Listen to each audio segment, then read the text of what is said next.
Hi, I'm Poppy Burt. I'm a youth worker and support worker in Brighton and local activist.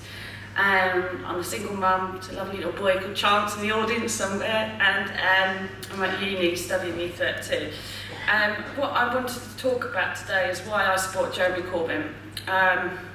So first of all, I'd like to talk as my role within the Dome. I work for a project called Misrepresented, which is their flagship outreach project. Thank you. And the importance in arts in our society and in the work I do, basically. In the project Misrepresented, we work with some of the most vulnerable and hard to reach people and sort of misrepresented in media, basically. So it's young women that have either been in trouble with the police, excluded from school, homelessness, domestic violence, mental health problems. You catch my drift. And we use arts as a way of exploring wider social issues with them. And we were invited to a conference called the Arts Work Conference in London a few weeks ago to do a sort of run a workshop, basically. And after the workshop, there was sorry, I'm really sweaty, I just ran all the way from outside, sorry. And we were invited to do a workshop, and after the workshop there was a seminar, and I was listening to it. It was about education and how much the Tories have cut the arts out of education, and particularly for my son who's 6 years old, I sort of noticed that he's not doing as much art, and I know the sessions are sort of cut to sort of 10 sessions a year, and that's for a 6-year-old as well. And the focus is on basically maths, English and science, and all the other subjects. They don't matter because they're unemployable, basically. That's what the Tories think, or Michael Gove, or the other nasty people think. So I'm sitting in this room and she's sort of talking about it, and I sort of didn't really have that much of an idea, and get more and more upset about it, and making me sick to my stomach, to be honest. The work I do, the importance of self-expression in various art forms, and I know personally for myself the amount of I've hardly been able to work for the last year because the funding is just not available. So anyway, she's going on and she's talking, and I was more and more upset, and it was around the time of the resignations as well, so obviously I'm getting more, and she's announcing them off Twitter as she's talking, which I just thought I had to walk out of the room because I was crying, I couldn't take it, and my heart was so heavy, and I just, what's going on in the world, arts are so important. I came back to Brighton and I was on my Facebook, and just by some mad coincidence, Jeremy's on the live feed talking about the importance in arts in education. I was like, my hero,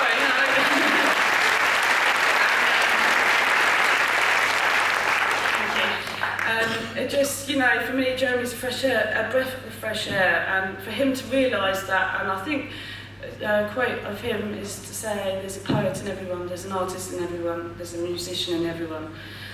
So that, that sort of made my heart sing, and I think I did a lot of whooping around my front room with my fist out there. So I just wanted to go on to talk about the NHS and my experience with the NHS.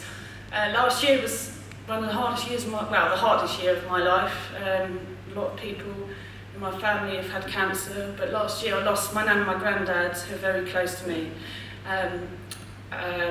My nan died of cancer, and my granddad died of COPD and lung failure and stuff. So I'm the only one in my family who lives around here. Everyone else sort of lives Cardiff, Bristol way, so it's kind of the care is left up to me, basically, and or most of it anyway. And I just don't the thought to me is, just a big thank you to all the nurses and the doctors and the consultants and the oncologists.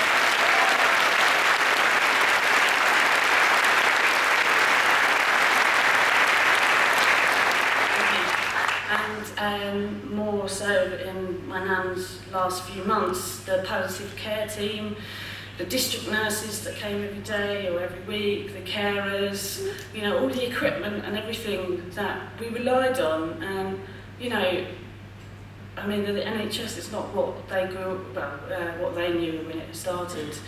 But I was thinking about when I was writing my speech, you know, how would my family pay for all that care if it was privatised and we had to pay for our healthcare? We wouldn't. What would happen? The support I got from all the team that are around us was phenomenal, and I couldn't have done it without them. You know, even they give me cuddles and hugs and explaining things to me, and I was, you know, sometimes a little bit hysterical. I'm quite usually hysterical anyway, but yeah, I just thought, for me, Jeremy Corbyn, I trust him with my NHS. I trust him to renationalise the NHS.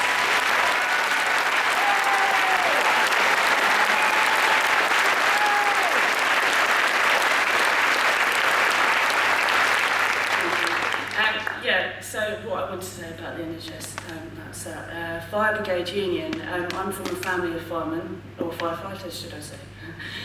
My dad and my uncle, Edmund and Desmond.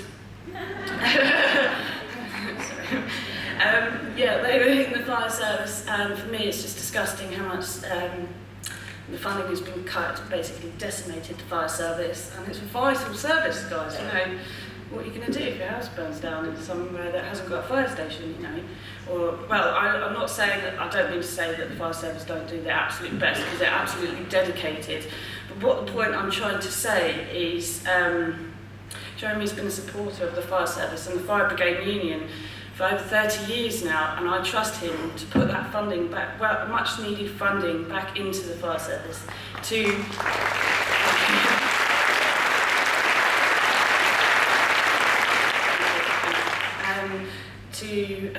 secure people's firefighters' jobs and to stop the closures of the much-needed closures of fire stations.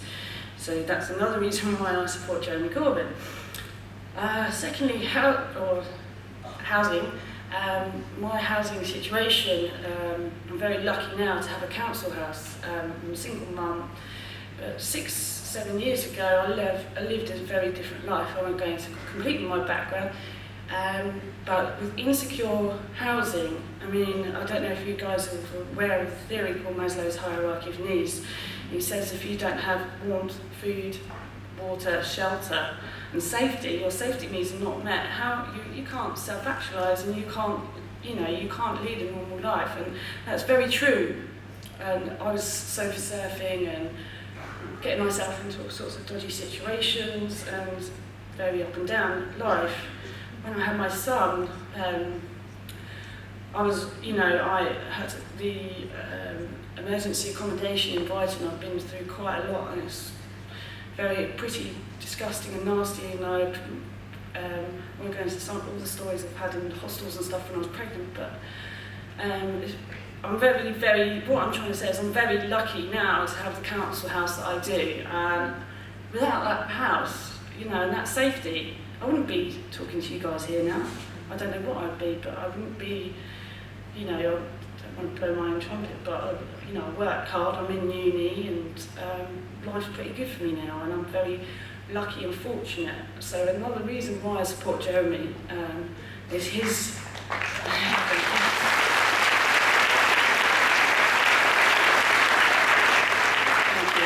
It's his realisation of the importance of more social housing, and I think that's one of his strongest policies, and especially in Brighton, where we've got really horrible emergency accommodations, and the private renting sector is absolutely crazy. People can't afford to live.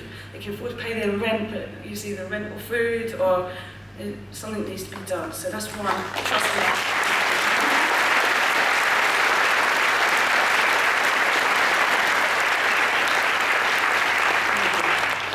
So that's why, again, I trust Jeremy Corbyn with his promise of, I think, 100,000 council houses a year to be built.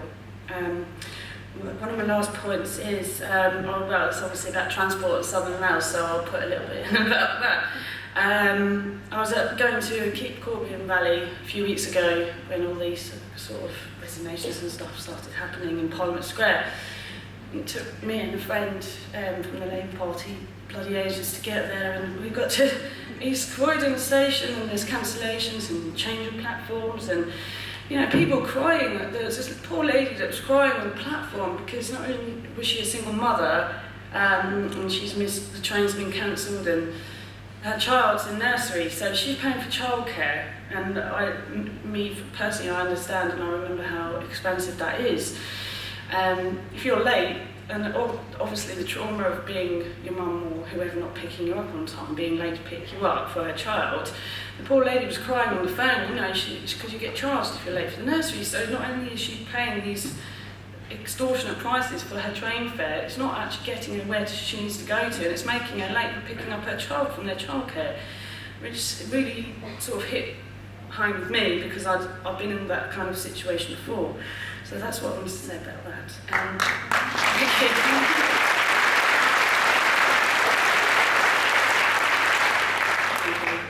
Finally, I would like to finish on my last point, that I wholeheartedly support Jeremy Corbyn as leader of the Labour Party and as the next Prime Minister. He is a voice for a fairer and equal society for everyone and to tackle the unnecessary austerity our country has been forced upon us. Thank you very much.